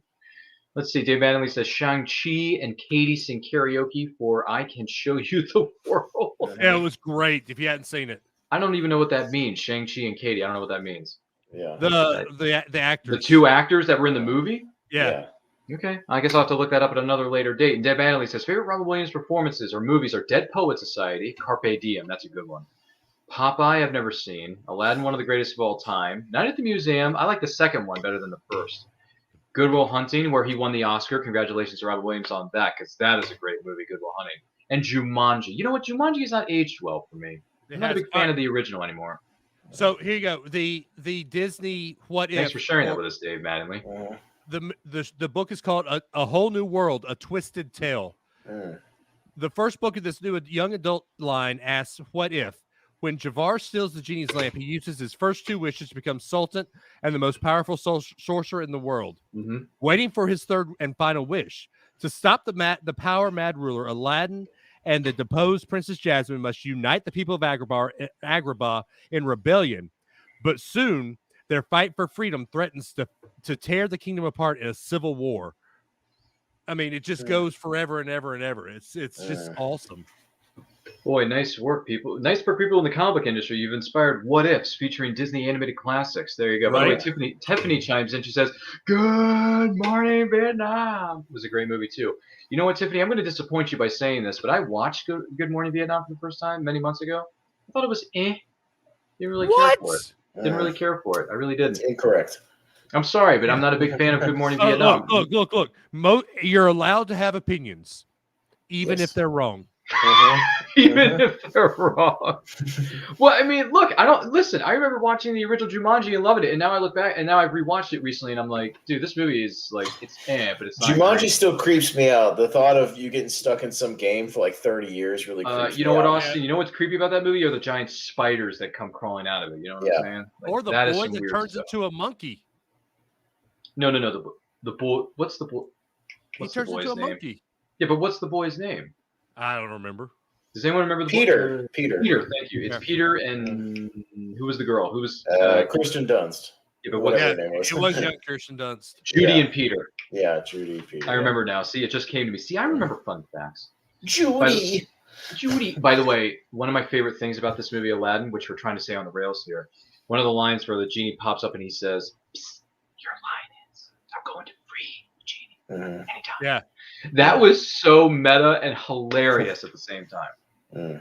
At least in my opinion. I don't know how you feel about it, but that was one of my favorite lines. Yeah. When he went meta on his own movie. I just thought that was funny. And then he looks at him and he says, "Genie, I can't." "Sure you can. You just got a genie. I make you free." Hey, first movie to do that, the Muppet movie, when they pull out the screenplay. Yeah. Didn't they do that in the Muppet Caper too? Something like that. But I rewatched the original. I rewatched the original Muppet movie, and when he gets to the band, and then the band finds him later on the side of the road, they're like, "How'd you find this?" He's like, "I don't know. I read it in the screenplay that you guys." That's right. Yeah. So they did it in that movie, but I don't think they did it in the Great Muppet Caper. Which, by the way, the Great Muppet Caper is one of my all-time favorites. I love that movie. Does anyone like that movie? I like that movie. It's great. It's got Diana Rigg in it. It's got Charles Grodin in it. Yeah. To me, one of the most underrated Muppet movies, if we're getting on this track, is the Muppets and the Deep Space one. Oh, you mean Muppets from Space? Muppets from Space, yeah. I believe that's the first time we see Pepe, isn't it? It is. He's a funny character too. He's great. And by the way, they open the movie with "She's a brick house," and everyone's trying to go to the bathroom and take a shower, go to the bathroom, and no one can get in because there's like 50 other Muppets trying to get in. Right. And, Robin you know, Hood Men in and by the Tights, way, yeah. in that whole scene, Dave, Kermit is the quote-unquote normal one wearing a bathrobe and a towel. Right, exactly. Everyone else is buck naked. They don't care. No, Miss Piggy isn't in the shower in that movie. No, She's in the shower scene in another Muppet movie, though. right. But it wasn't that one, because that was, by the way, Muppets from Space. Wasn't that 1999, I want to That's say? 99. Was it really? I thought it was. I think it was. By the way, it was at the 99. height of the popularity of Dawson's Creek because Katie Holmes and Yeah. Joshua Jackson made cameos in that. Yeah, it was 99. You're right. Guess who else making an appearance in that movie that I thought was funny? Hulk Hogan. Getting back to Aladdin. Yes. Yeah, okay. What is the point of him putting the palace like on this mountain? Because what's his face? Jafar wants to be on top of the world. Definitely just unhooked all the plumbing and stuff, though, right? There is no plumbing. But like the outhouse isn't connected to anything now, so I was going to say there is no plumbing back then, was there? no, I know, but you know what I mean. Like whatever chamber, it goes into You or won't bow whatever. before Sultan. You would cow before Sultan. Sorry. What was I going to say again? Oh, by the way, Tiffany chimes in. She says, I watched it as a kid and I cried, according to Good Morning Vietnam, and she's what she's referencing. By the way, Mandy says The Birdcage with Robin Williams is a great film. Tiffany says, I've never seen it, Amanda. It's kind of funny. Fossy, Fossy, Fossy, Fossy. That line's good, too. Dave Manning says, Robin Hood Men in Tights also references the script. Yes. Well, most of, what's-his-face, Mel Brooks movies, they're kind of meta. Some of them are. I mean, Spaceballs was meta. I find it odd that Jafar becomes the sorcerer, but he just goes back to his original clothes that he was in like 10 seconds ago. That's true. Like, why is he not in some like super outfit? Like a super villain, like Doomsday? Like Doctor Strange or something. You know what I mean? Like flying all over the place. And see, here's your villain song. Oh, but it's not a whole song. It's like I think it's a whole villain song. song. No, I don't. I think if you were to look up a soundtrack, I don't think it really counts as like a full song. This is a blasphemy of past whose lies were too good to last. Sorry, I have. But wait a minute. She's just said in the other scene. She knows that it's him. A boo, and now she's surprised again for like the fifth time. How many times? That's right. You're supposed to she suspend just said belief. A boo. Oh my god! Like you're right. You know what? Austin, I haven't realized this in 30 years, but you're absolutely right. She recognizes him like 3 times, and then she gets surprised every time. And then now she's surprised again when it's he just goes back to his other clothes. You've known that for 30 minutes, right? Like, what? That's a good point. Suspend belief, okay? It's called Disney logic. Right. By the way, we are about an hour and 14 minutes into this film known as Aladdin, celebrating its 30th anniversary here on this special presentation. If you are just joining us, feel free to queue up your copy on a streaming service or a physical media. Join us, share your feelings, share your thoughts, because Lord knows we've had some. In the comments section below, let us know your feelings and us know your thoughts. What are some of your favorite Disney animated feature films, top 5s, top 10s, top 15s, whatever it may be. Let us know, and don't forget to like and share this video with all of your closest friends, because they're going to like the way they look after watching or listening to this spirited debate about Disney logic featuring Aladdin's 30th anniversary. We guarantee it. Once again, thank you to our panelists, Austin and Dave, for being here. Thank you to everyone who's chimed in the chat thus far. If you're just joining us for the very first time, welcome to the Funhouse. It only goes down from here. It goes up from Jurassic here. Park rips off a piece of the scene. Who does now? Jurassic Park, a year later. Who does? The bit where Aladdin sees the opening on the thing and ducks down and it goes over him, much like when the car falls out of the tree and they duck into the car. In the original film, Jurassic Park. And they duck down and the car falls on top of them, but they're okay. And then it's like like this. You know what I mean? Yeah, right here. And he sees the little key opening or whatever, the window opening. There's some good lines in that movie too, Jurassic Park. Some good one-liners too. That's when we could do a commentary for. That turns 30 next year. It does. There you go. That's right, Austin. We may have to bring you on the show again. Oh, I'm a massive Jurassic Park fan. Oh, I mean, there's plenty of JP fans out there. So yeah, we'll see what we can do. I can't make any guarantees. I do have it on Blu-ray. If you know the lines of this movie, I have a quick story about Jurassic Park. I was with my mom at an outdoor brewery. They were showing Jurassic Park. Sound was absolutely terrible. Whatever speakers they had, music was good. The effects were good. Could not hear a lick of dialogue. I said, "Don't worry, Mom, I got you." And I recited the entire movie to her while we were sitting in the back of the little courtyard area. No problem. That's pretty impressive for how long is that movie? About 2 hours and 10 minutes? Yes. That's a 2:10 movie. Yeah. So if we're going to do a 1993 movie. I was going to say, if anyone has any suggestions for 30th anniversary watch-alongs for 2023 or maybe 25th ones, let us know in the comments. I'd be curious to hear your thoughts. There's a Nightmare Before Christmas. No, thank you. Don't like that movie. What? Don't Mrs. like Doubtfire? It's overrated. # overrated that movie is. Mrs. Doubtfire? I would totally do one for Robin. Oh, definitely. Dazed and Confused? I love that movie. I have it on Criterion. I would do it. I love that movie. It's good, but it's not in my top 10. It's got to be Jurassic Park. It's definitely not in my top 10 westerns. The Fugitive. Michael Kearns is right. What was it? Oh, by the way, this totally gives Dave, me... I didn't kill my wife. I don't care. Slave Jasmine is totally Slave Leia from Return of the Jedi, by the way. Yep. Hey. Look at the genie's mouth there. It just dropped all the way to the floor.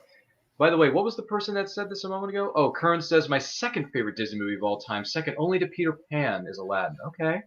I like that list. By the way, Peter Pan, I haven't seen that movie in a long time. I don't know if it's going to hold up for me or not. Probably not.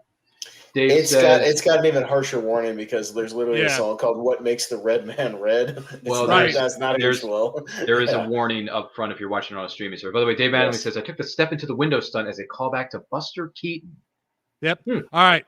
Here is a movie we need to do as a watch. Oh, Kern says The Fugitive would be a good idea, and then Kern says, "Please bring me on if you do The Fugitive, starring Harrison Ford." Okay.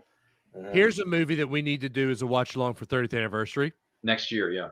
Cool Runnings is next year. Yeah, dude, I have that on DVD. I'm up for it. Hey, by the way, you want to kiss my lucky egg? You dead, Samba? Yeah, man. Hey, Sanka, you dead? Sanka, you dead? Yeah, man. By the way, what's your name? You, Brenna. Hey, look, Baldy's here. That was. Hey, Austin, you want to do a 30th anniversary watch along for Cool Runnings? Hell yeah. Maybe we can do that next year. Maybe Dave can get on that one. Yeah. So what, Dave? Dave, you want to come on? Yeah, actually, I don't know. I'll have to second think of that because the ending makes me cry. I'll cry on stream. Yeah. The ending is kind of sad, but you know. It's strictly the Hans Zimmer music. It's specific because Hans Zimmer's a beast. Because he's awesome. He's a beast. Yeah. 98 would be 25 years next year. Is it 20? Is it 98? Yeah, I think it is. All right. What are we doing for 25th? I'm looking. All right, someone do some Google searching in the backstage here. By the way, Dave Mattingly says for 92, you still got My Cousin Vinny, A Few Good Men, Army of Darkness, which, by the way, I still haven't seen Army of Darkness. Wow. The Truman Show is 98. Ooh, really? I thought that was 99. I'm looking. Okay. No. There's Something About Mary, Mulan. I'm not a big fan of that. Dr. Doolittle. Man. Armageddon. No. I like the song, though. Love me some Armageddon. And I like Liv Tyler, but I don't like her that much. Okay, this creeped me out as a kid. Yes, little me moment. Too. Okay, not the snake. The in between Jafar and the snake when he's like a demon person in between for like 2 seconds. By the way, in Austin, between part. By the way, Austin, he's a little punch drunk. One too many hits with the snake. Yes. So here's snakes. Take the sword through the snake. Yeah. Jafar, Dave Adams is not our man if he can't do it. Great. Yeah. There's a big movie that turns 25 that would probably not be great to do a watch along, but it's probably one of the best movies ever made. Which one is this? Saving Private Ryan. I can't watch that. It's too much for me. Yeah, it's too much. It's way too, and it's a 3-hour movie, so no, thank you. But it's probably one of the best movies ever made. I'll be honest with you. One of the rules we have here at the studio is that thou shall not do 3-hour watch-alongs. Yeah. Anything more than 2:30 is pushing my buttons. It's too much. The Big Lebowski is 25. I'm not a big fan of that movie. Okay, that's overrated. Rush Hour. I do like that one. I don't know if that's where. I mean, we could do a watch along. That's kind of a fun 1.5-hour film, right? Austin? We could probably do it. Here you go. The Wedding Singer. I actually do like that movie a lot. That turns, what is it, 25? 25. I'll be on that one. Dave, we might want to mark that one down, dude. Yep. Send that over to me. Send me the Send me the date so I know when to do it. Let's see. Dave chimes in. What is that? Mandy says, "Cool Runnings, so good. No Man, Swift." Anyway, Dave Mattingly says 1993 movies that are celebrating 25-year anniversaries: Pelican Brief with Denzel and Julia Roberts, The Firm with Tom Cruise, Dave with what's his face, Kevin Kline, What's Eating Gilbert Grape with Johnny Depp. You know, I actually just saw that movie for the first time several months ago. What's Eating Gilbert Grape? I thought it was all right. I like jacked up Genie Jafar. Yeah, I do too. By the way, He's muscled up, man. He's I like, wish yeah, I'm to not be the gonna do most the fat thing. I wish to I'm be an gonna be all-powerful jacked. genie. By the way, the snake scene did creep me out a bit as a kid, ladies and gentlemen. I will let you in on that. Yeah. We were saying that. Well, and for me again, it wasn't the actual snake; it was the in between when he's transforming. I agree. It's The in creepy between, stuff. like demon face Jafar before he like turns into the snake. Look how jacked up this guy is as a genie. Apparently, That's what I'm saying. Like, he did some roids. He's like, what's his name? Schwarzenegger, and who was another Yeah. bodybuilding actor? So wait, is this a new lamp? Yes, It is with Jafar in it. Where did it come from? Well, it was created just a few seconds ago. You missed the scene. Well, yeah, no, but why did? Well, you No. can't have a Because he genie without wished a to be an lamp. all-powerful genie, but what comes Right. with being a genie is a lamp. Well, see, now you just have to watch the Return of Jafar when he comes back out of the lamp and starts That's granting true. wishes. There are two direct-to-video sequels to Yeah. this movie. One's Yes. called The Return of Jafar, and the other one's called Aladdin and the King of Thieves. And yes, I did a rewatch of both of them in the last couple of weeks, and I got to tell you, I still like Aladdin and the King of Thieves. The Return of Jafar, doesn't hold up for me as well as it used to. Yeah. The second one There's doesn't. there's a bit though where he's granting wishes that's pretty funny, where he's like, wish for the treasure of the whatever, like the shipwreck or something. So he transports the guy underwater, and then he's like, "You Yeah, he wish for me to does. save you?" And then he's like, Yeah. "Yeah," and he wishes. He's like, "Oh, that's too bad." Do you know who voices Abi Small, the new antagonist in that movie? You know who voices him? Who? Jason Alexander, George Costanza. Oh. Yeah, he voices Abi Small in The Return of Jafar, which is one of the two direct-to-video sequels that, yes, you can find those on streaming service or physical media. And Jason Alexander also in Hunchback. Yep. Oh, he was one of the gargoyles. That's right. Yes. Look at this. Genie, what about your freedom? Oh, so I understand. It's just, this is love, Al. You're never going to find another girl like He's her. totally Believe laying me, I know. He's totally I feel it. laying a subtle guilt trip on him, though. Yep. He's like, "Oh, it's just he's so passive aggressive, though. He's like, "Oh, it's just an eternity of servitude. No big deal. But this is love, Right, Like, it's exactly. a total passive aggressive thing. The genie's like laying on him right now. That's like some grandma guilt trip there. One prince coming up. Genie, you're free. Dun, dun, dun, dun. Everything. Even though in the second movie, the bracelets come back to him in the second Yep. film. Did anyone notice that in the second movie, The Return of Jafar? Maybe he just likes the look of them. I mean, they're stylish. Probably. By the way, Dave Bannerly says, off topic, What's Eating Gilbert Grape is still my favorite Leo DiCaprio performance. Wow. So why is he still blue? Well, he is still blue. Yep. Why did he not turn into? Well, why does he still have powers? By the way, Mandy says, I like The King of Thieves, but I'm not a fan of the secondary film, The Return of Jafar. I can understand why. Yeah. Totally. Thanks for sharing that with us, by the way, Mandy. Appreciate it. I'm going off to see the world. Doesn't Goofy wear that shirt on Disney? The shirt he just pulled out. Yeah, Goofy wears it. See, there's so many winks and nods to Disney properties in this movie. By the way, Genie, miss I'm you, really even though I've only known you for 24 hours. Yeah. You too, Al. No matter what I'll anyone see you says, next week when the Return of the Jafar plot. you always be a prince to me. Right. It's not about this. It's about that law.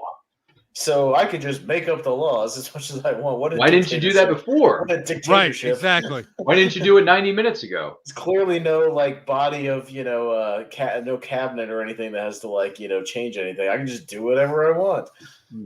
I choose you. I choose you. By the way, Dave Manley says movies that are celebrating their 25th anniversaries. Marvel's Blade. Heck yeah, we'll do a 25th for Blade. Absolutely. That's one of the more underrated comic book movies. Enemy of the State with Will Smith. Speaking of Will Smith, I like Enemy of the State. That's a good film. U.S. Marshals. I liked it. Ants I haven't seen in 30 years. Bugs Life I haven't seen in 20 years. So, interesting thoughts. I'm definitely up for doing one on Blade because I still think Blade is a solid comic book movie. In 1990, in 2024, we have to do Phantom Menace. Yeah, I mean it is my favorite of the prequels, but that's not saying much. There's plenty. Don't get me started on this, Ryan. I was You just gonna brought say, that one up. You need commentaries though where there's things to talk about. There's things to talk about with that movie. I'll give With you Phantom that. Menace, yeah, there is. Yes, There is. Yeah. I was there when it was in theaters. I was there when they released it on There's got to be DVD. something to talk about. There's got. I was there like everyone else. And yes, I actually do like Phantom Menace, Dave. I'm sorry to disappoint you, but I like that film.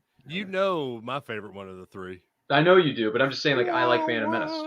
Ladies and gentlemen, we have reached the conclusion of Aladdin, even though we were talking about something that's not even relevant to Aladdin. But I want to take this opportunity to say thank you for being here. Oh, Celebrating look the 30th. look what's coming up next on Disney Plus. Yeah, a movie that's 2 hours and 16 minutes. Good God Almighty! A movie that's almost an hour longer than this movie. No, thank you. What are you referring to? I'm sorry, I'm not seeing it. Aladdin with Will Smith on. Oh, Disney you mean Plus. the remake? Okay, sorry. You may also like the Aladdin remake. No, I won't. I'm good. Thank you. I thought you were talking about something else that's not okay. Anyway, listen. Once again, we have reached the end credits. The credits are rolling here on my side of the my side of the screen here. I just turned it off. No, that's cool. Some of us have physical media known as Blu-ray players. That's what I'm using right now, but I'm going to pause it. Thank you. Pause button. I like you a lot. Listen, we have reached the end of Aladdin, and we have celebrated the 30th anniversary of this fantastic animated film that is going to stand the test of time. And we want to take this opportunity to thank you for being with us. We hope you've enjoyed this presentation. We hope you enjoyed celebrating the 30th anniversary of Aladdin from 1992 with us. I mean, our hearts go out to the memories of Gilbert Gottfried, and of course Robin Williams and the people who worked behind the scenes tirelessly to make these films come to animated life, if you will. And I want to thank our panelists. So I'm going to turn things over to Austin. Austin, final thoughts on this movie? Anything at all you want to share with us real quick? Final thoughts on Aladdin, though. Just Aladdin, not anything else, but just Aladdin. Despite all the things I've pointed out about, some of the logic things and some of the character decisions, no, this movie's still good. I just want to make that clear. I still will watch this movie any day. It just, as we can attest to, that movie just flew by. It flies by. That's like the quickest 85 minutes ever. Like, super flies by. It's really entertaining. I still love what Robin Williams does with the Genie. It's really great. Very, very entertaining. So despite all the stuff we were talking about, around, the other issues you talk about when you're an adult watching Aladdin, that's a whole nother thing. But still very much a great movie. Yep. Fantastic. A scale 1 to 10. What are you going to give this movie?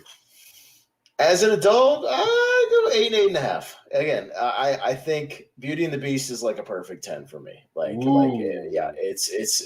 Beauty and the Beast is my number one. It always kind of will be. It's aged beautifully. So this is still like a great movie in that, I like most of the Disney Renaissance stuff, as we talked about, like especially those first, 4 or 5 movies. Those are the ones I watched over and over again as a kid. What are you going to say? Watch these movies endlessly.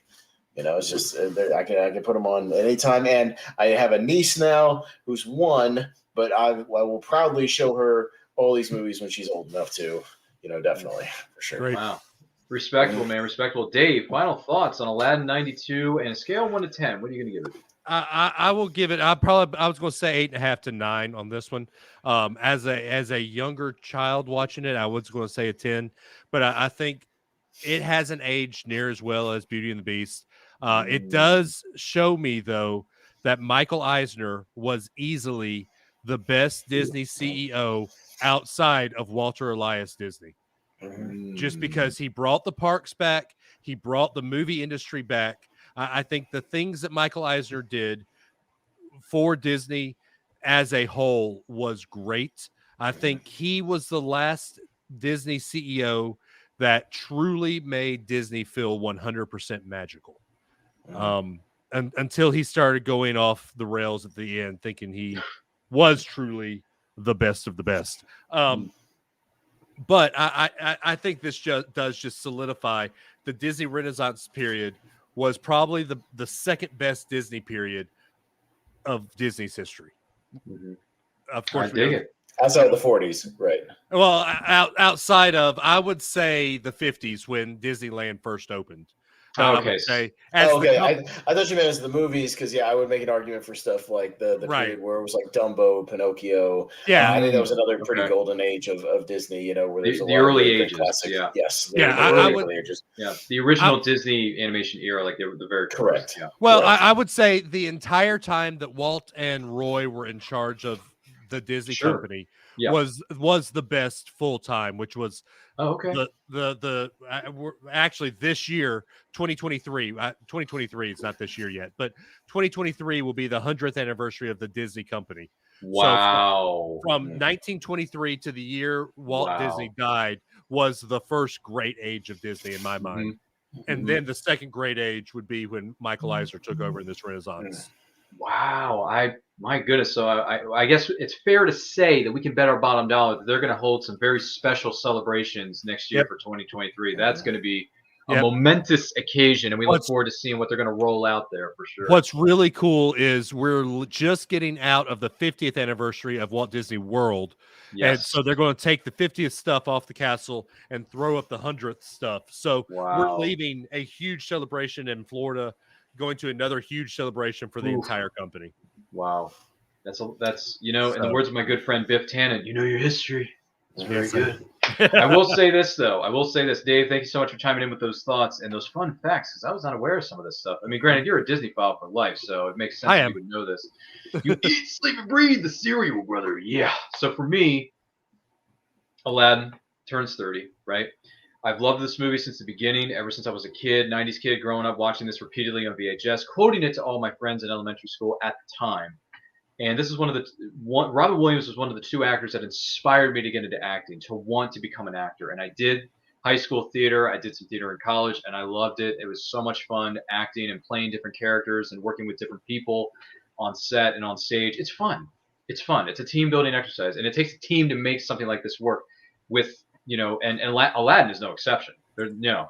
So for me, on a scale of 1 to 10, I can't help it. I love this movie. I'm probably going to give it a 9, if not a 9.5. I love it so much. I love it dearly. It's always going to hold a very special place in the big, big heart.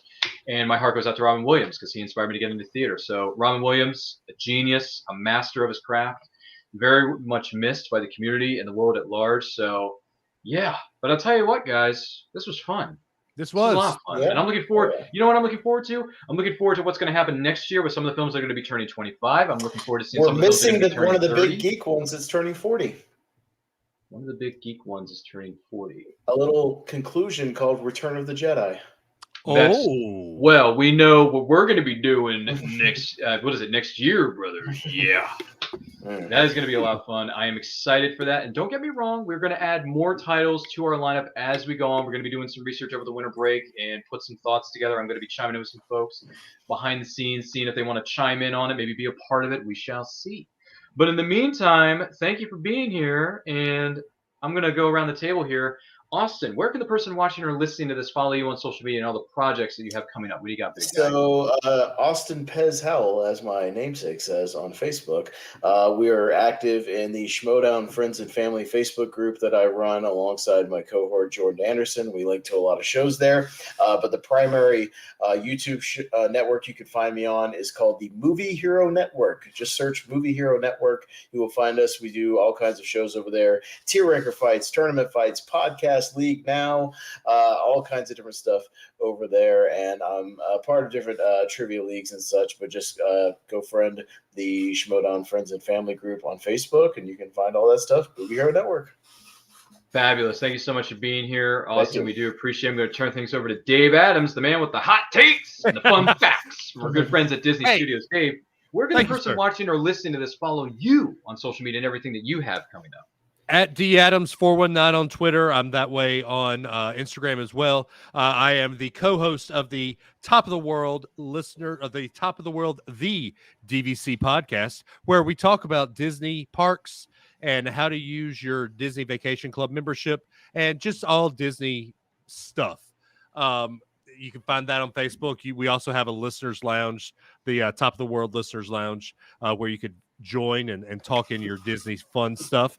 And like we said earlier in the show, I am a travel agent. So if you ever need help with your traveling needs, Dave at goldgalgetaways.com. I will gladly help you book a Disney trip or any other trip you're willing to take. It doesn't cost you a dime. It just takes all the struggle and the stress of planning off your plate and puts it on mine. And I love doing it. It's just a fun side gig for me. So there you go. Awesome stuff, man. You can help lead people into a whole new world. It's fantastic. I can. Appreciate that, man. Thank you for being here, Dave. I love it. Listen, all right, enough with the laughter. My name's Ryan of Nerd Culture. Follow me on Twitter and Instagram right here where it says on my name tag. If you can't see it, it's at RyanRPM5. That's RYAN RPM. The number 5 is all one word. There's no underscores or special symbols, things like that. Make sure you're following us on all forms of social media at It's Nerd Culture. Links to where you can follow me and our panelists will be located within the description of this video. So make sure you check that out. Follow our fine panelists because they did a fabulous job tonight. Although I may not bring back Dave Adams again, but even so, you say that every show I'm on. You say that, yet I'm back all the time. He ends up coming back, and maybe I made 3 wishes. I don't know. Maybe Ixnay on the wishing for more wishes. Even so, I want to let you guys in on something. Our next watch along is closer than you think. It is the next night. It's going to be on Sunday night, November the 20th. It is the 80th anniversary watch along of Casablanca. Here's looking at you, kid. Exactly. Featuring Humphrey Bogart, Ingrid Bergman, Paul Henreid, among many, many other actors and actresses of their era, respectively. That movie turns 80 years old, fellas. That's a big deal, and it's one of the most celebrated films in history. So if you're going to be joining us, you better do it on Sunday night, November the 20th, 8 p.m. EST. We are going to be having a full panel of special guests, so do not miss out on that. 8 p.m. EST, make sure you like, comment, share, subscribe, do all that stuff so you get notified of when our videos go up. Also, a great event coming up in January, the Multiverse Fundraiser, is a free virtual convention that you can attend from the comfort of your very own home. We are going to have celebrity guests. We're going to have panels. We're going to have giveaways. All the proceeds are for the memory of the legendary John Ritter and his family, hence the reason it is called the Ritter Rally, January 20th through the 22nd of 2023. Go to www.themultiversefundraiser.com. Follow them on social media because let me tell you something. We're going to be making very special announcements on social media very, very soon. So you better be following us. Find out more. It's going to be the cream that rises to the top. The cream of the crop. Yeah. So with that being said, thank you for joining us. Every single one of you. And this is your first time here. Welcome. Thank you for being here. Once again, like, comment, share, subscribe, smash that notification bell. In the meantime, stay healthy, stay strong, stay safe, and watch a movie. Maybe it'll take you to a journey on a whole new world. You never know. In the meantime, take it easy. Have a good one. See you on the next one for Casablanca. It's going to be a lot of fun. Here's looking at you, kid.